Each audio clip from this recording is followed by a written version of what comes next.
Nah, tema kita hari ini belajar hidup berbahagia karena firman-Nya, ya, bukan karena uang.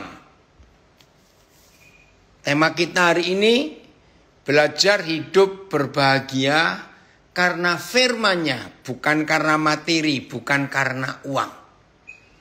Nah, saudara, apa itu bahagia? Woi, ya. Good morning, Rudy James dari Nabire. Apa itu bahagia? Nah, sebelum kita mempelajari tema ini, maka kita harus cari tahu dulu bahagia itu apa. Saudara, ternyata dalam hidup kita ada banyak definisi bahagia, ada banyak. Nah, masing-masing orang bisa punya pendapat bahagia itu apa. Tapi kalau kita melihat firman Tuhan, ternyata bahagia itu dibuktikan dengan dua keadaan yang dialami oleh manusia. Nah, dengarkan, ini definisi Alkitab tentang bahagia. 1. Selalu mengalami, merasakan, tinggal dalam damai sejahtera. Tolong catat. Bahagia menurut firman Tuhan selalu bisa menikmati, mengalami suasana damai sejahtera.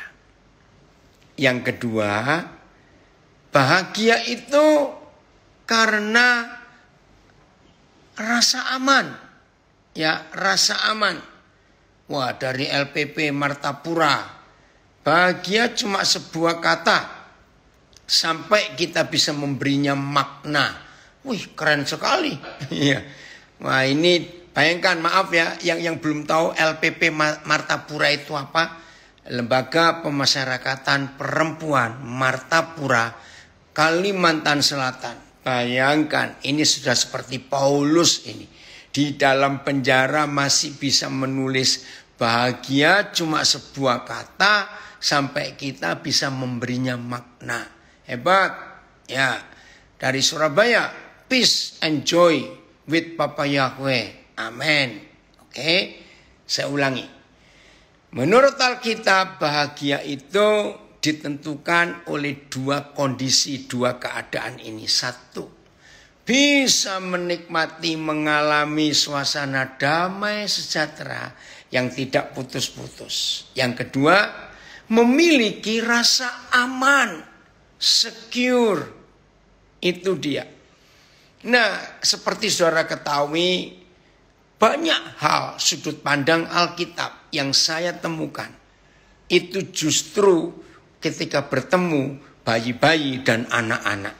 Ingat ya, saya sering mengajarkan itu. Nah, yang belum tahu supaya hari ini tahu. Siapa ada bayi, masukkan jari telunjuk kita ke telapak. Tolong praktek yang belum tahu mulai hari ini cari ada bayi. Begitu kita masukkan jari telunjuk kita ke telapak tangannya, wih, langsung dipegang erat. Saudara, nah, karena Tuhan Yesus berkata, belajarlah kepada anak-anak, termasuk bayi. Sampai suatu titik, saya itu menanyakan, kenapa kalau bayi ini dimasukkan, diletakkan jari manusia orang dewasa ke telapak tangannya, langsung digenggam? Erat sekali. Bahkan susah loh dilepas itu. Saudara, ternyata dalam istilah psikologi, bayi akan merasa tenang, merasa aman, damai, kalau dia bisa memegang jari telunjuk. Berarti ada orang dewasa yang ada di situ. Maka itu dia nggak melepaskan jari telunjuk itu. Rasa aman. Nah, sekarang setelah kita dewasa, ya, Mengapa semua tangga ya di rumah-rumah, bukan tangga untuk tukang ya, beda. Tangga di rumah. Mengapa ada pegangan biasanya di bagian kanan? Ya, atau kalau perlu kiri kanan. Tapi yang kanan tuh wajib di bagian kanannya ya. Kenapa? Ternyata semudah-mudahnya orang muda, kalau naik tangga dan bisa ada pegangannya, ada yang bisa dipegang, itu muncul rasa aman. Dan itu bahagia. Saudara, luar biasa, rasa aman. Dan itu yang dipegang oleh bayi. Nah, bukankah Bapa Yahweh kita di perjanjian lama paling banyak menuliskan, aku memegang tangan kananmu. Oh, makasih. Ya, laju tadi Papa tanya tentang tema yang kamu usulkan. Ya udah, ini sudah dikasih tema oleh Pak Jeffrey. Lanjut ya, nanti minggu depan aja atau Jumat temamu itu. Nah, ternyata dalam kondisi apa saja kalau kita bisa pegang sesuatu, ya, itu rasa aman, saudara. Rasa aman. Wih, itu luar biasa. Maka itu di perjanjian lama, Bapa Yahweh kita berkali-kali berkata, aku memegang tangan kananmu. Memegang tanganmu dengan tangan kananku. Nah, ternyata itu. Nah, maaf, bagi yang belum pernah naik pesawat, saya cuma cerita. Saudara, ada kisah-kisah lucu orang yang terbang dengan pesawat itu. Nah, aneh. Kalau pesawat sedang mengalami goncangan, turbulensi, ya, karena cuaca atau bagaimana, saudara, semua penumpang akan rasa aman.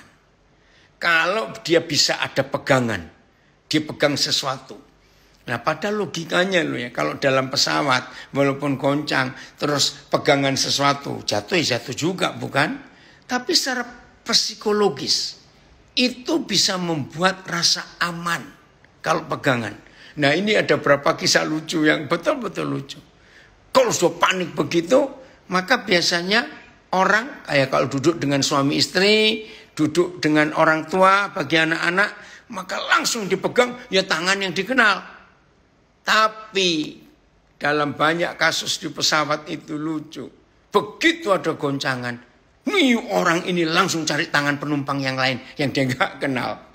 Dan itu biasa terjadi. Nah, dari sinilah saya menemukan itulah bahagia. Bisa punya rasa aman, ya, bisa tenang, bisa mengalami sejahtera, nggak panik, nggak takut. Ya, makasih nih Pak Filipus ya. Yesaya 41 ayat 10.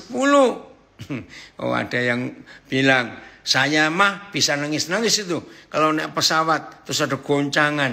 Ya, tapi kan tetap cari pegangan. Betul ya, cari pegangan itu. Janganlah takut. Yesaya 41 ayat 10. Sebab aku menyertai engkau. Janganlah bimbang, sebab aku ini Tuhanmu. Aku akan meneguhkan, bahkan akan menolong engkau. Aku akan memegang engkau dengan tangan kananku yang membawa kemenangan. Haleluya. Terima kasih Papa. Nah, ini membuat kita itu bahagia. Kalau kita tahu bahwa Papa di surga memegang tangan kita dengan tangan kanan kebenarannya yang membawa kemenangan. Wih, ini sungguh-sungguh luar biasa kalau kita mau hidup seperti itu. Ya, anakmu yang satu ini belajar hidup dengan baik dan hidup bahagia seperti burung merpati, dilepaskan bebas. Wah, temanya pas. Iya, Wan, nanti berikutnya ya. Tadi Papa mau bahas tema yang kamu usul. Jadi kalau Tuhan kita berjanji bahwa tangan kanannya itu memegang tangan kita, disitulah rasa bahagia itu ada. Karena ada damai sejahtera dan ada ketenangan.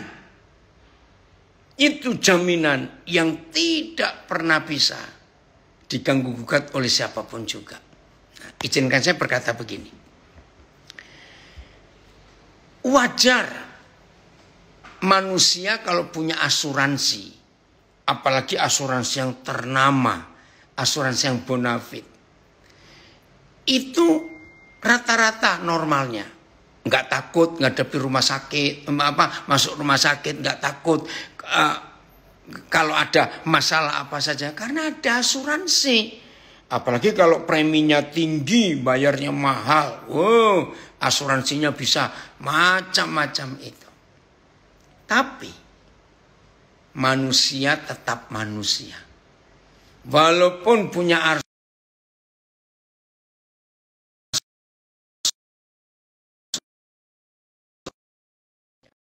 bisa menjamin hidup manusia itu untuk merasakan damai sejahtera. Ternyata tidak. Nah, yang bisa menjamin lagi sekali hanya karena firman. Ya, ada jaminan yang Tuhan percayakan kepada kita. Itu yang membuat kita punya rasa aman dalam hidup ini. Nah, kenapa Tuhan itu bisa membuat kita rasa aman? Ya, mari kita pelan-pelan mempelajarinya. Kalau ada orang menerima janji dan yang berjanji itu adalah orang yang punya kedudukan tinggi, yang punya otoritas, ya, maka orang yang terima janji itu, Filipus, ini ada permintaan dari LPP Martapura, tolong carikan kalau ada lagunya itu. Nah, ternyata kalau manusia itu menerima janji dari seseorang yang punya otoritas, saudara yakin nggak ada rasa aman di hidup orang itu? Dan ada rasa bahagia. Karena berjanji ini nggak mungkin macam-macam. Berapa kali yang terakhir ya, seingat saya sejak 1 Juni yang lalu, setiap kali presiden kita berkunjung ke suatu daerah, rupanya Bapak Jokowi ini punya tradisi baru. Belusukan malam hari. Masih ingat minggu yang lalu di daerah Maluku Utara. 2 hari yang lalu di Sulawesi Tenggara. Nah, saya itu paling suka kalau melihat video presiden kita belusukan malam-malam. Coba yang belum pernah tahu. Waduh, saudara, saya itu pasti menangis. Hebat presiden kita ini. Malam-malam waktunya presiden yang sibuk, capek itu istirahat. Tapi presiden kita sempatkan waktu untuk mengunjungi rakyatnya malam-malam. Dan bawa bingkisan yang selalu ada amplopnya. Ya, jangan tanya duitnya berapa, enggak urusan itu. Karena buat kita rakyat dapat amplop dari presiden bukan soal jumlahnya, betul tidak? Tapi penghargaannya itu loh, kunjungannya itu bernilai dan pasti ada beras. Nah, saudara yakin enggak? Rakyat yang dikunjungi presiden malam-malam, ya, bukan soal materinya, bukan soal jumlahnya, pasti mereka bahagia sekali. Ya. Bahkan ingat ada video viral dari Maluku Tenggara, ada seorang anak kecil perempuan nangis karena nggak sempat ketemu Bapak Jokowi. Waduh, suatu saya lihat video itu, segitunya ya Pak Jokowi ini dihargai. Nah, yang saya mau katakan, janji presiden, kunjungan presiden, itu menimbulkan suatu perasaan bahagia enggak sih? Ya jelas. Kalau sampai ada orang, ada rakyat Indonesia enggak rasa bahagia dikunjungi presidennya, jangan-jangan dia rakyat negara lain, cuma lagi numpang di Indonesia, maafkan saya. Nah, ini yang saya mau maksudkan. Kalau seorang presiden manusia biasa yang bisa pensiun, hadir saja dan berjanji saja, itu menimbulkan harapan yang luar biasa di hidup kita. Apalagi Bapa di surga, janjinya itu luar biasa. Nah, maka itu bagian ini saya mau yakinkan kepada setiap saudara yang hari-hari ini nggak bahagia. Bukan karena nggak punya duit, salah. Karena saudara nggak punya rasa damai sejahtera, nggak punya rasa aman. Milikilah damai itu. Nah, yang kedua, tadi pegangan tangannya, itu yang pertama, belajar bahagia. Yang kedua sekarang ada yang terima janji. Itu buat orang itu tenang, buat orang itu punya damai sejahtera. Kita buka Bilangan 23 ayat 19. Kalau sudah Bapa di surga nyatakan firman seperti ini, dan masih ada di antara kita masih nggak percaya, ya keterlaluan. Ini loh buat kita punya rasa damai sejahtera dan kita punya rasa aman, secure dalam hidup. Karena janjinya ayat 19. 23 Bilangan ayat 19.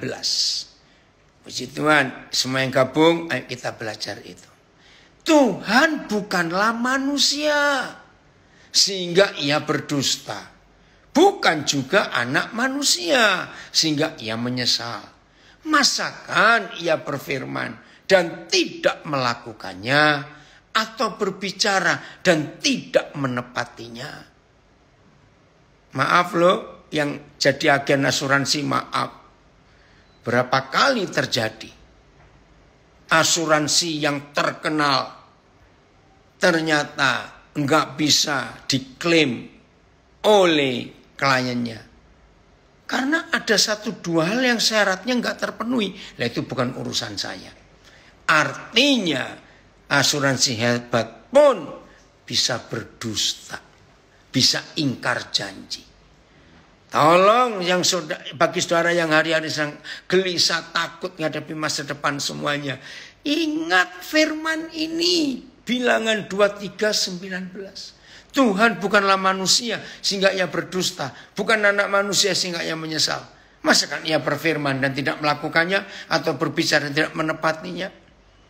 Nah, maaf, seandainya ada di antara kita yang sedang belajar ini, sempat kecewa, mana janjinya? Tuhan bohong, Tuhan penipu. Izinkan saya berkata, saudara pernah tahu nggak? Di dalam dunia bisnis, ya, kan selalu ada hadiah, ada bonus, ya pokoknya sejenis itulah. Tapi jangan lupa, semua iklan yang berisi janji, berisi hadiah, bonus semuanya, jangan lupa di baris terakhir, di semua iklan itu jangan lupa selalu ada tulisan syarat dan ketentuan berlaku. Jadi jangan asal nuntut ke tokonya, ke perusahaannya. Loh katanya. Baca dulu persyaratan dan ketentuannya. Nah begitu janji Tuhan. Maka itu pada rekan-rekan saya para pengkhotbah, jangan menipu jemaat dengan khotbah-khotbah yang hanya iming-iming, tapi lupa persyaratan yang Tuhan sediakan. Jangan, nanti kecewa. Ya, itu janji Bapa kita. Ayat berikut, Yohanes 14 ayat 27. Ini damai sejahtera yang Tuhan Yesus sediakan buat kita. Oke Timothy, ini cucu saya dari Ambon menyapa. Selamat siang ya, sana sudah siang. Salam buat papa mama ya Tim. Ini dulu papanya berasal dari Nabire, sekarang sudah tugas ada di Ambon, puji Tuhan. Yohanes 14 ayat 27. Ini bahagia. Damai sejahtera ku tinggalkan bagimu. Damai sejahtera ku berikan kepadamu.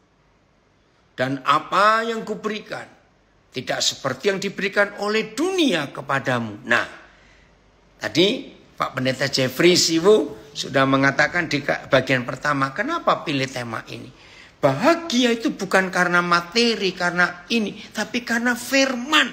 Dan firman itu adalah kata-kata Tuhan dan janjinya. Itu dia Maka itu ayo kita percaya akan janji Tuhan yang luar biasa itu. Ini janjinya, damai sejahtera-Ku tinggalkan, Ku berikan kepadamu. Enggak sama dengan yang diberikan dunia. Oke, bagi saudara yang masih meraba-raba, apa sih damai sejahtera itu? Nah, damai sejahtera itu rasa tenang. Enggak ada takut, enggak ada khawatir. Itu loh anak-anak kecil, bayi-bayi itu.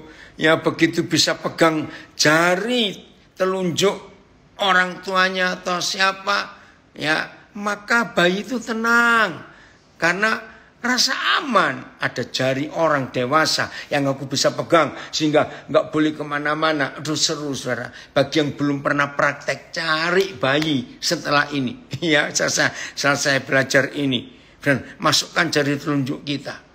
Keren, dipegang kuat-kuat. Nah inilah janji Tuhan atas kita sehingga buat kita bisa bahagia, ya hidup dalam peraturan ketentuannya, maka semua janji itu akan jadi milik kita. Saudara, saya pakai istilah bahasa Inggris, ya. Woi, betul ya, ini anak saya di Amerika. Apa kabar kalian baru pulang dari Texas ya? Kalian ya, Ronald. Nah, saya mau pakai istilah bahasa Inggris. Happiness depends on happening. Itu dalam bahasa Inggris. Bahagia buat umum itu tergantung situasinya. Tergantung ada apa di sekitar kita. Bagi dunia, happy, bahagia itu pegangannya banyak, uangnya banyak, ya. Terus asuransinya banyak, saldonya numpuk, misalnya begitu. Nah, mobilnya wah bagus, rumahnya besar. Saya nggak tahu itu. Siapa yang mempunyai istilah itu dalam bahasa Inggris? Happiness depends on happening. Nah, happeningnya, hal-hal yang terjadi, yang ada. Coba dengar. Kekal nggak sih? Jelas tidak.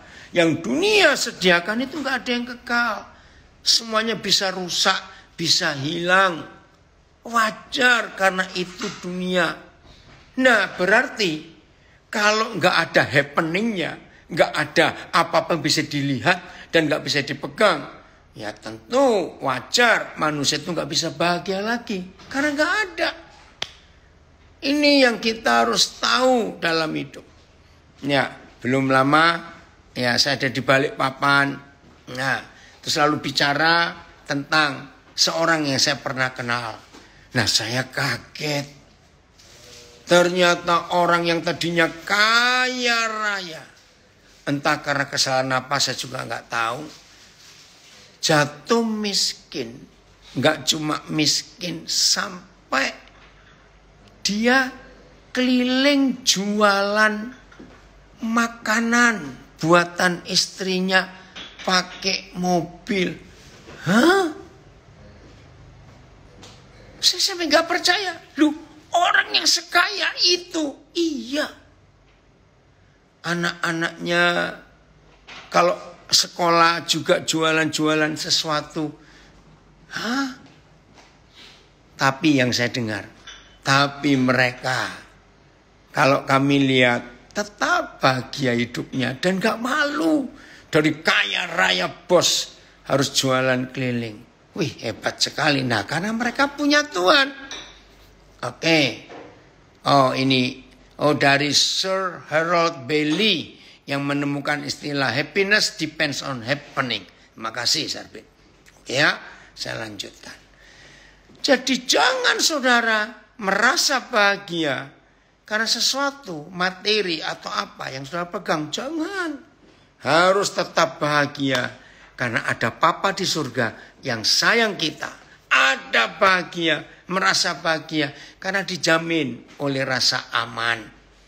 Nah, saudara saya mau beri ilustrasi ini, tapi ini kisah nyata. Terjadi kira-kira akhir Juni atau awal Juli yang lalu. Nah, salah seorang cucu saya Bayangkan sudah masuk SMA kelas 1. Baru masuk SMA kelas 1. Tiba-tiba pagi-pagi itu dia minta ke papanya. "Pak, ayo gendong kaki." Nah, saya sendiri nggak ngerti itu istilah gendong kaki itu apa ya. Loh, nah ini papanya kaget. Papanya tanya saya, "Pap, salah nggak kalau anak kami sudah segede itu minta gendong kaki?" Nah, saya yang bingung, apa itu gendong kaki? Nah, ternyata waktu mereka masih kecil-kecil di SD, ya, papanya ini kalau main dengan anaknya gendong kaki, jadi kakinya anak mereka ditaruh di atas kaki papanya. Bisa bayangkan ya? Lalu papa dengan anak ini pelukan. Nah, waktu pelukan maka kaki papanya yang ngangkat kiri, kanan, kiri, kanan. Bisa bayangkan. Anak ini seneng sekali kalau gendong kaki sambil pelukan. Lalu papanya ngajak jalan kemana-mana. Ternyata papanya ini kaget. Loh, sudah lama nggak minta gendong kaki kok hari ini minta. Nah, papanya bingung. Ada yang salah nggak ini anak? Kenapa begini? Saudara, saya tertawa. Saya jawab, "Nak, nggak salah. Walaupun anakmu segede itu." Ya, kalau saya lihat bodinya, fisiknya jauh lebih gede anaknya daripada papanya. Ya, asal kamu kuat aja, saya bilang. Nah, anak-anak saya itu terbiasa kalau tanya apa saja ke saya, ayatnya di mana? Nah, karena saya membiasakan semua orang berkata apa saja, melakukan apa saja harus tahu dasar ayatnya. Supaya kita nggak salah.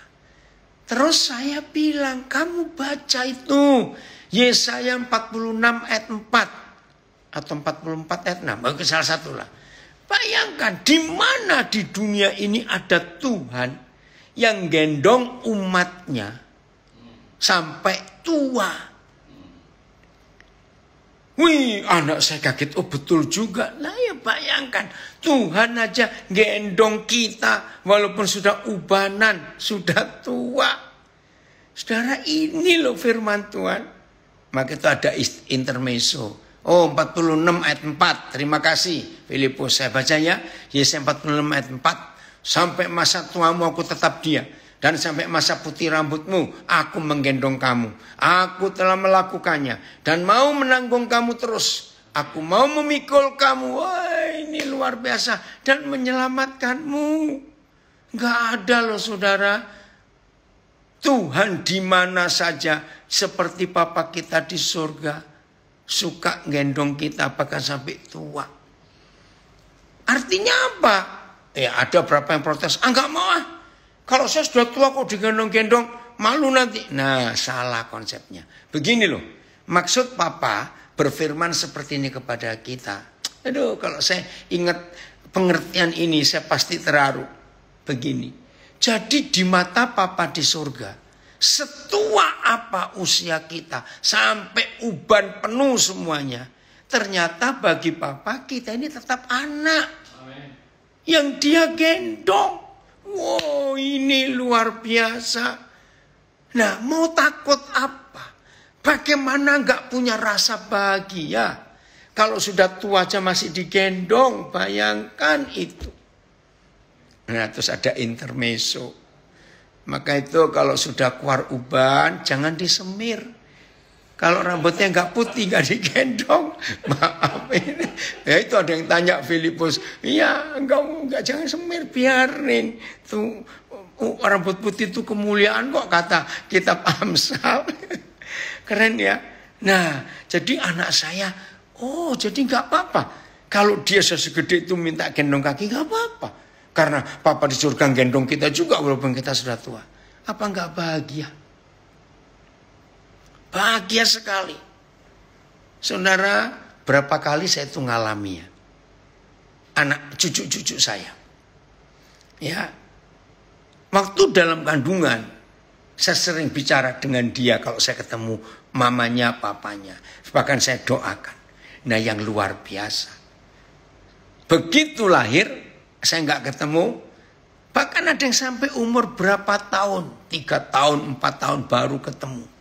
Itu yang saya kaget.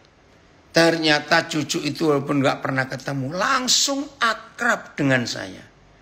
Nah sampai satu kali ada salah satu orang tua mereka berkata, kenapa Pap? Dia bisa langsung akrab dengan Papa walaupun baru ketemu. Ya karena sejak dalam kandungan. Ibunya ini sering dengar khotbah saya lewat rekaman-rekaman. Wih, saya kaget. Dan itu betul, nggak sekali 2 kali saya alami itu. Saudara, ternyata suara yang sudah dikenal oleh bayi-bayi sejak dalam kandungan. Suara yang sudah dikenal oleh anak-anak walaupun masih bayi. Ternyata suara itu membuat anak itu punya rasa aman. Amen. Karena dia kenal, ini suara aku kenal. Nah seperti itu tema yang dipilih oleh Pendeta Jeffrey Siwu hari ini. Berbahagia, belajar hidup bahagia karena firman. Maka itu kalau saudara dan saya kenal suara Papa di surga, kita rasa aman, rasa damai sejahtera. Ingat, ketika orang banyak yang mengikuti Tuhan Yesus di tengah Danau Galilea yang sedang badai besar. Ingat, ada kata-kata di antara mereka, siapa orang ini? Sehingga angin dan badai pun tunduk. Masih ingat firman itu? Nah itu buat kita bahagia saudara. Kalau kita tahu ada firman Tuhan. Suara Papa kita. Dan saya percaya semua orang tua pasti punya pengalaman. Anak nangis. Karena digendong orang lain yang gak kenal atau apa. Tiba-tiba datang papanya, datang mamanya. Coba bilang ini mama, ini papa. Percaya gak? Anak itu langsung diam loh saudara. Karena tahu ini suara siapa. Oh. Ada komen. Jadi kalau istri hamil suaminya, jadi kalau ada istri hamil suaminya nggak boleh galak-galak, bisa takut anaknya nanti. Betul itu, betul. Saya pernah menemukan fakta itu. Makasih pertanyaan ingatannya. Jadi suami yang suka bentak-bentak dan selama istrinya mengandung, jamin anak itu nggak akan pernah dekat dengan papanya. Jangan lagi bentak-bentak. Ini ada kisah nyata. Satu kali saya sedang mengajar di suatu gereja. Tentang bagaimana sikap ayah kepada anaknya. Termasuk suka bicara di perut istrinya selama istrinya mengandung. Nah, sampai selesai itu ada jemaat yang minta saya baca ini, wah LP perempuan Martapura ini komen lihat ini ibu-ibu ini. Kalau suami suka bentak kasih obat tidur aja tiap hari. Wah kejam sekali ini. Oke ya. Nah akhirnya saya datang ke rumah karena ditanya. Anaknya waktu itu sudah SMA. Anak laki ini. Nah terus papa mamanya bilang. Setelah mendengar khotbah bapak tadi. Kami itu punya masalah dengan anak ini. Kenapa saya tanya? Sejak masih bayi. Bayi loh. Ini anak kalau digendong papanya pasti menjerit-jerit. Hah? Waktu masih bayi, belum setahun. Lagi tidur. Bapaknya masuk ke kamarnya. Itu bisa kebangun dan menangis.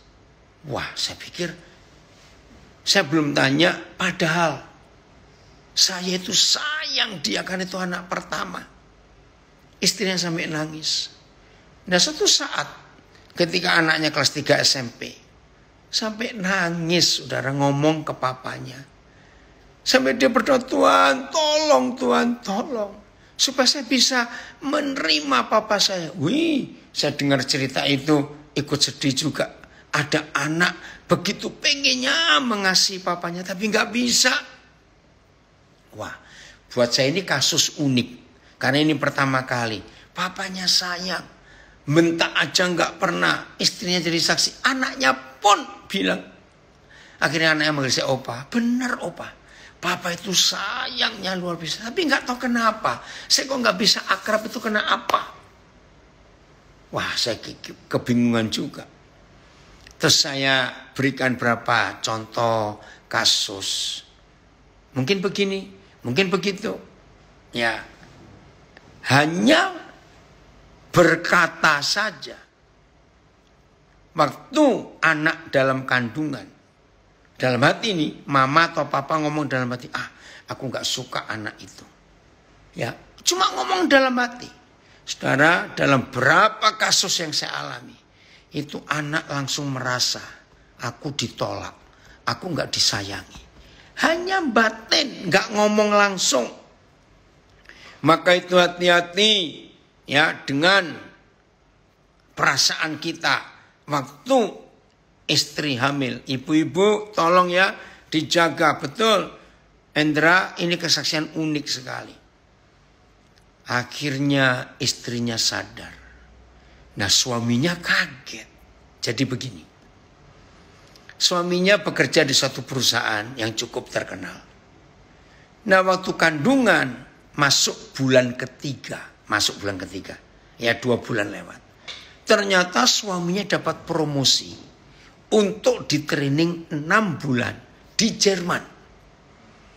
Wah, bahagia keluarga ini karena lumayan. Karena gajinya tetap diberi dan karena kerja training di sana, jadi gajinya beda dengan rupiah. Nah, mereka kan butuh uang untuk kelahiran anak pertama ini. Tiba-tiba istrinya sadar. Ini loh, cuma dalam hati. Ini kandungan masuk 3 bulan.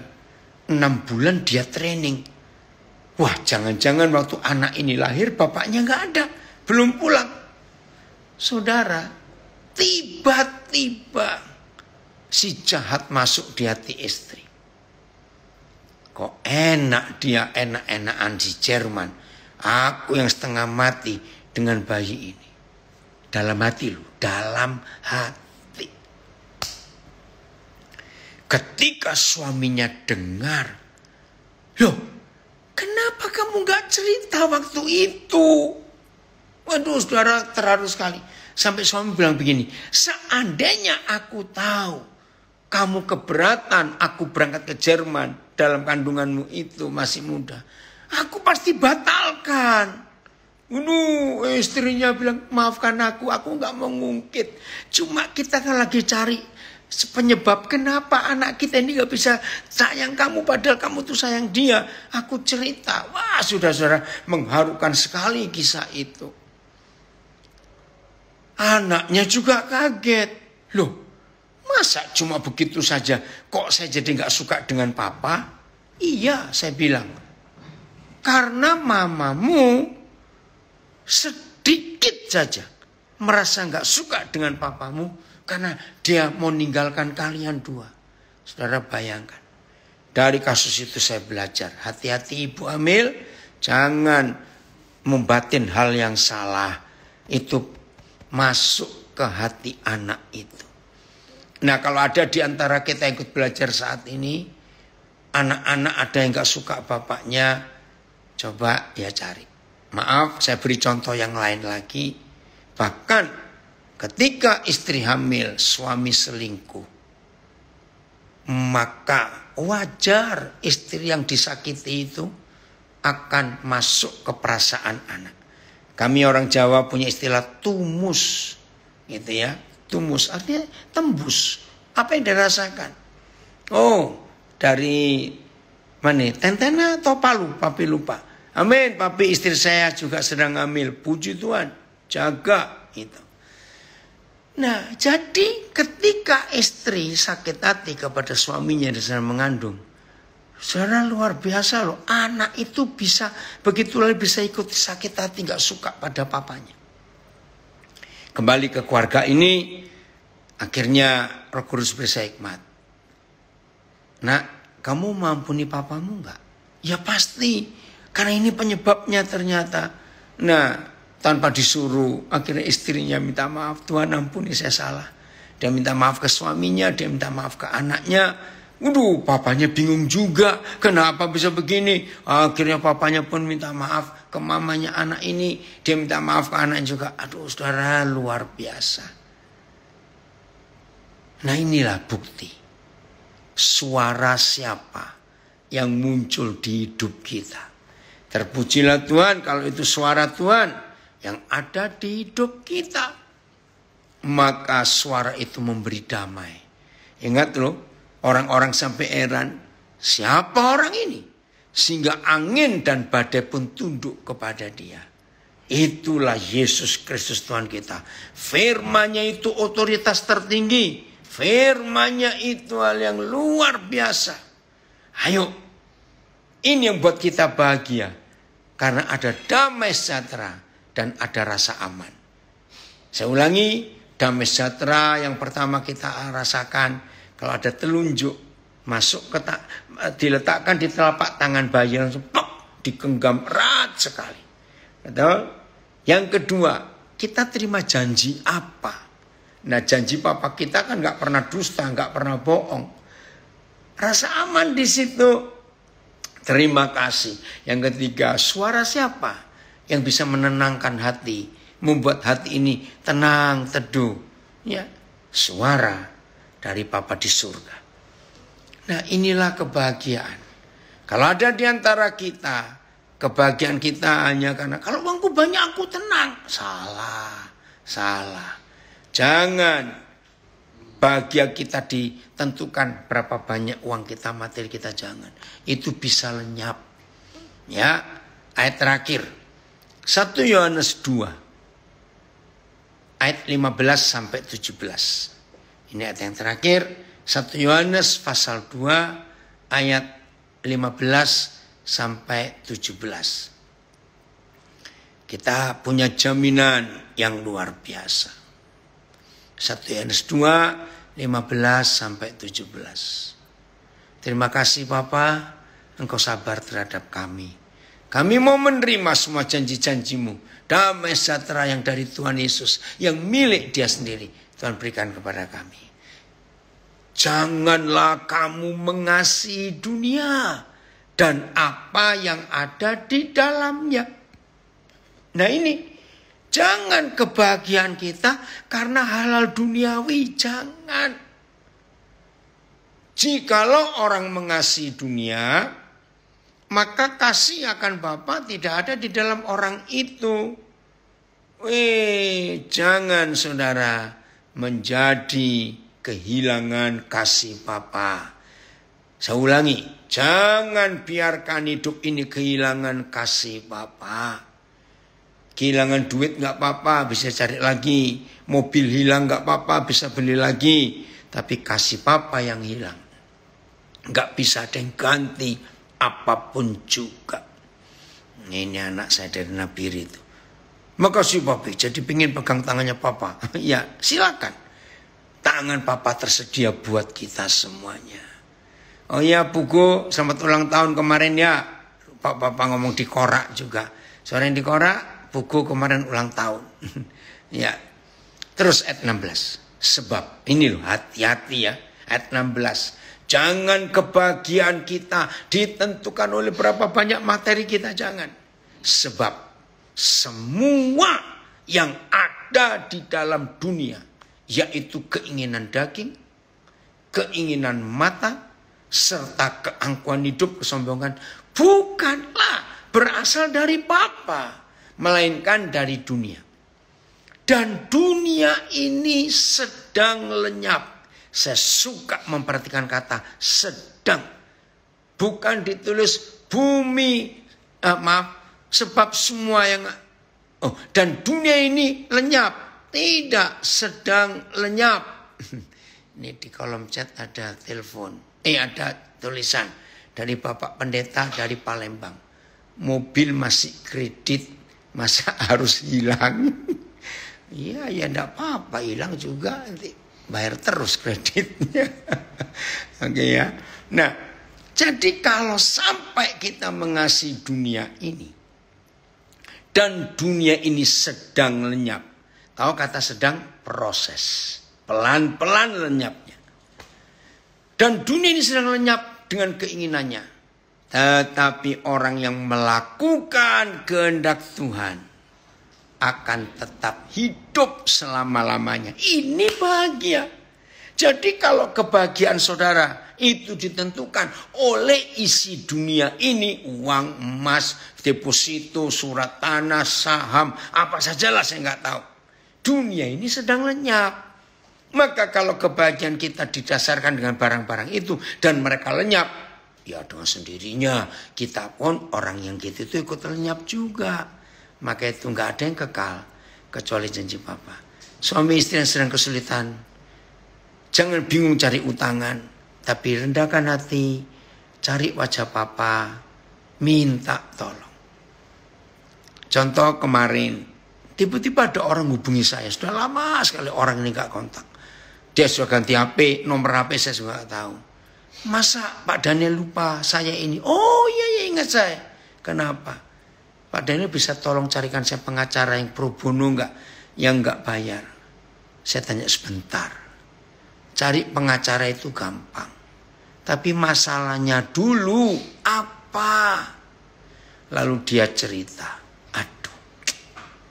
Dia dipercaya oleh satu perusahaan. Ternyata dia tamak. Ringkas cerita dia melakukan penggelapan. Aduh. Itu saya sampaikan firman. Pertobatan kita memulihkan segala-galanya. Akui salahmu. Datang kepada bosmu pada perusahaan. Ngaku semuanya. Maaf saya bilang. Kalau kamu sudah salah seperti ini. Walaupun kamu bisa bayar pengacara. Enggak penting. Kamu yang salah kok. Bertobat. Ya nanti gimana keluarga? Nah, pertobatan memulihkan semuanya. Jadi saudara kalau kita salah. Ya rendahkan hati. Aku itu salah. Ya bertobat. Pasti ada pemulihan. Di Alkitab banyak sekali kisah-kisah pertobatan. Contoh. Petrus itu dosanya lebih besar daripada Yudas loh. Tapi Petrus balik bertobat dan diterima lagi. Yudas iri nggak mau balik. Itu dia. Maka itu ayo mulai hari ini kita mempercayai firman Tuhan adalah jaminan atas segala-galanya. Masuk ini ya Kristia, udah izinkan minta kakak suka mendengarkan firman Tuhan supaya segera dipulihkan. Kalau tidak mau sampai kapan ini. Jadi ayo kita renungkan, kita praktekkan dalam hidup. Yang sedang dalam kesulitan. Ya apapun masalahnya, periksa itu salah kita. Atau memang ujian yang Tuhan sedang bentuk atas hidup kita. Percayalah kebenaran adalah kebenaran yang memerdekakan setiap kita. Amin. Tuhan Yesus memberkati kita semua. Salam bahagia karena firman. Bukan karena materi dunia ini. Bahagia adalah damai sejahtera dari Tuhan Yesus sendiri. Dan rasa aman karena kita digendong oleh Bapa kita. Tuhan memberkati kita semuanya. Haleluya.